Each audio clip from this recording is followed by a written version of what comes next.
बिहार में आकाशीय बिजली का कहर है। वज्रपात यानी तूफान और तेज आंधी से 82 लोगों की मौत हो गई। वज्रपात से नालंदा में सबसे ज्यादा तबाही मची है। आज भी भारी बारिश और वज्रपात का अलर्ट जारी किया गया है। भयंकर तूफान आएगा, ये टॉर्नेडो आएगा, इस बात का अलर्ट जारी किया गया है। आसमानी आफत बरस रही है और जिसकी वजह से लोगों पर सबसे ज्यादा प्रभाव पड़ा है। जनजीवन अस्त व्यस्त है। और अब बिहार के नालंदा की तस्वीरें आपको दिखाने जा रहे हैं। यहां भी आकाशीय बिजली से सबसे ज्यादा तबाही मची है। नालंदा में आकाशीय बिजली की चपेट में आने से 20 लोगों की मौत हो गई। आपको बता दें, ये मौतें नालंदा के अलग अलग गांव में हुई हैं। वज्रपात से नालंदा सबसे ज्यादा प्रभावित हुआ है। आप देख रहे हैं, सब कुछ तहस नहस हो गया इस तूफान की वजह से और लोगों की जिंदगी पर बनाई है। लोगों के घरों में मातम पसरा हुआ है।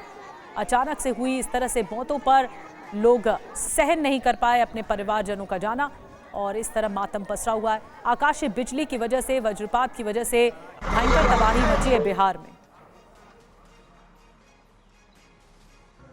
न सिर्फ लोगों का नुकसान हुआ है, लोगों की जानें गई हैं, बल्कि किसानों को भी फसलों का नुकसान हुआ है।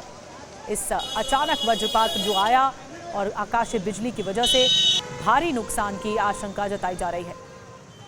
दो तस्वीरें आपको दिखा रहे हैं, कितनी ज़्यादा तबाही मची है। कई जगह पेड़ इस तरह उखड़ चुके हैं, गिर चुके हैं और लोगों के लिए आफत आ गई है। जिन लोगों की मौतें हुई हैं, बिहार सरकार की ओर से इस पूरे मामले पर गंभीरता बरती गई है।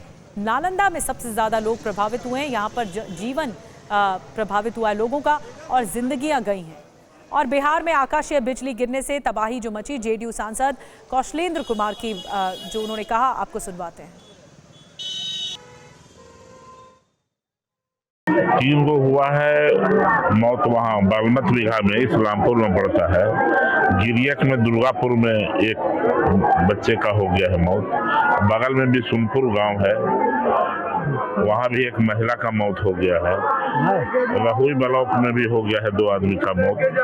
और कई मैंने ये हम गिनती नहीं करेंगे, लेकिन इस तरीके का ये आपदा जो भगवान जो कहा जाता है कि आंधड़ और पानी जो आपदा आया है, इसमें धैर्य रखने की जरूरत है। और अब बिहार के जमुई से तस्वीरें आपको दिखा रहे हैं। वज्रपात की चपेट में आने से 3 महिलाओं की मौत हो गई। जिले के सिकंदरा प्रखंड के पोहे गांव में खेत में काम कर रही महिला इस तरह आकाशीय बिजली की चपेट में आई और जिससे उनकी मौत हो गई।